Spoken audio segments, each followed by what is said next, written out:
Hi guys, it's Lucy. So today I wanted to talk about two books that I finished recently. The first one is Breath by James Nestor, and then the other one is This Little Art by Kate Briggs. Quite different books. I'll start off with this one. So Breath was a book that I was interested in for quite a long time. It literally talks about breathing, so how we inhale, exhale, and it's nonfiction. There are a lot of scientific studies and instances that have been referenced in this that I find super interesting. It At first I think it begins with sports performance or maximizing sports performance, but ultimately it is about how to improve the way that we circulate air and maybe improve how our body functions in all sorts of ways. Like there are instances of diseases being healed and just the overall congestion or the trend in deteriorating respiratory health in the overall population. And it's saying that we can reduce a lot of these or like improve our own functioning by various breathing techniques. It hones in on this concept of mouth breathing or reducing mouth breathing, but then it also goes into detail about specific things like TUMO, like TUMMO. These are things I've sort of tried or I've seen it actually being tried on like various podcasts now too, and it's quite interesting. It's almost like a little workout without you actually moving, and because you are increasing your heart rate over several minutes worth of breathing. And if you do this every day, it's literally putting your body through that kind of exercise without actually exercising. So Tumo is one. There's yogic breathing. It talks about box breathing. A lot of these are actually patterns. So for example, like box breathing would be inhale to a count of 4, and these are like slower-ish counts, not like 1, 2, 3, but like, like maybe with a Mississippi or something. You inhale 4, hold for 4, exhale for 4, and then repeat. So that's the pattern. And there's also one that's not named, but it's saying the time that it takes us to meditate, to say a proper prayer, either in the traditional like Catholic prayer, like words, or like Hail Mary, or the like the Tibetans, like they had some Buddhist words as they say when the monks are meditating, like these phrases. When it's fully measured, it comes out to about 5.5 seconds worth of exhale and then inhale. So the way that we've meditated for thousands of years in the past have some kind of similar patterns as well. The way that it calms you down and maybe even is better for your system, because these days there's a lot of erratic breathing that we fall into, or when we're like anxious in our everyday lives, we end up not breathing or holding our breath for certain amounts of time, and that messes up our whole pattern. And it's like, so I notice myself doing that on a daily basis or very often, and I catch myself. So that's why I thought like it'd be interesting to figure out what the research is into this. And this book has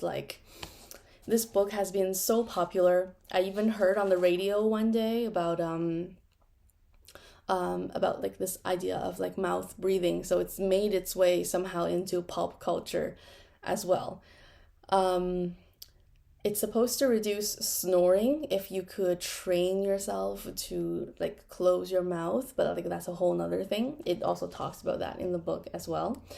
I found that there's just too much reference everywhere. So this book I might have to read again, maybe in snippets, but not in like complete, like from cover to cover, because it's a bit scattered, and I felt like it was too much information. But I think overall the quality of the information is quite high. Everything is super referenced, and the footnotes themselves alone are like like dozens of pages. So there's a lot of additional articles in there, and also YouTube videos by these experts who've done studies in the past and also speaking out about them now. That is there. So I'm going to try to link what I can, like interviews that I've watched. But if anyone who is interested in breathing overall, or just like something completely different but from a science sort of perspective, this is a good one without being too heavy. It's just a little scattered, but I think that's the main criticism from my end. The other book that I finished is This Little Art. It's completely different. It's also non-fiction, but this is more like essay style. So a lot of times, like each essay might only be like half a page or like or a page, and then it's kind of connected, kind of not. I do think it still needs to be read in order, but like even if you skip like a couple pages here and there, it's not like a continuous line of plot or thought that needs to be followed in the exact same way. It talks about translation. So This Little Art is referring to the art of translation. So I know I talked about a few books on this channel in the past, including essays by Lydia Davis, which also a large part, some of it, not a large part, maybe half of it, refers to translating, and specifically translating this specific book, Madame Bovary, by Gustave Flaubert. This one won the French-American Foundation Translation Prize. So Lydia Davis produced this work, and she talks about some of it like in essay format in her own book. She also has essays too, which I think is even more technical on translation as well, which I'm like halfway through.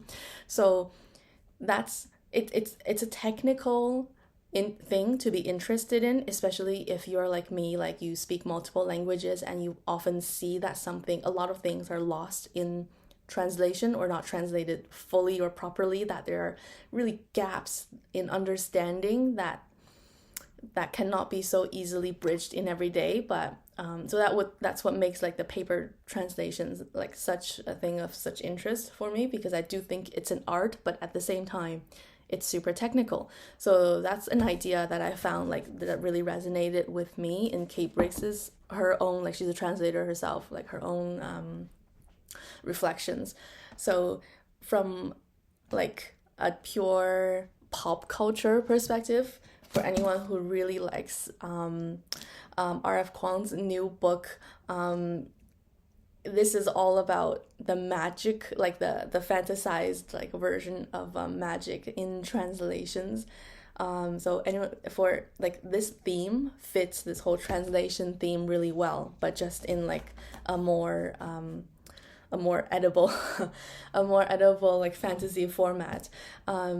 But like specifically with regards to translation, like I found the perfect like subsection from Kate Briggs to share to as to why like it's so fascinating. So she talks about things in French, so there are smaller French phrases in here, and she's just sort of describing the process, which is rare. You don't actually hear anything about the how these things are done, but she's translating specifically lectures from back in the 70s by this famous professor who held the lectures in Paris in French, and she's translating transcripts of these French lectures into English.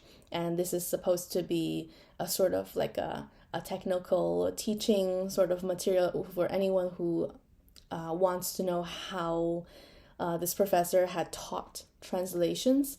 It's almost like course material in that way. So she's saying, this professor had said, le cours, c'est comme une fleur, vous permettez, mais qui va passer. So it's a metaphor.